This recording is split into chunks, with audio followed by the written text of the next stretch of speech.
உலக காசநோய் தினத்தை முன்னிட்டு காசநோய் தடுக்கும் முகாம் தேனி கம்மவார் கல்லூரியில் நடைபெற்றது.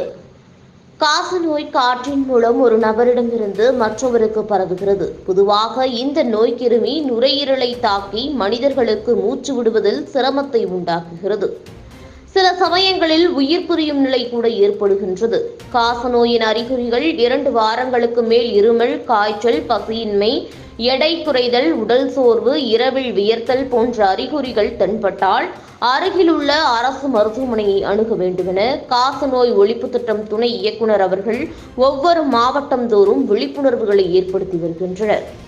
மேலும் இந்தியாவில் ஒவ்வொரு 5 நிமிடத்திற்கு 2 பேர் காசநோயால் பாதிக்கப்படுகின்றனர்.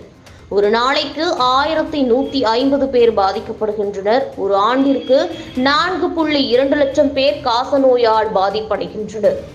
இதனை தடுக்கும் விதமாக தமிழக அரசு அனைத்து அரசு மருத்துவமனைகளிலும் காசநோய்க்கான உலகத்தரமான பரிசோதனை மற்றும் சிகிச்சை முற்றிலும் இலவசமாக வழங்கப்படுகிறது.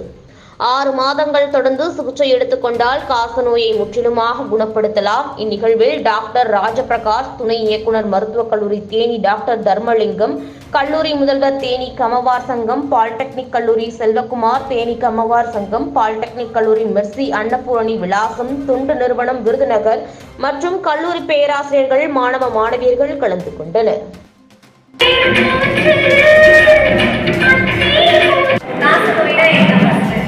Oh,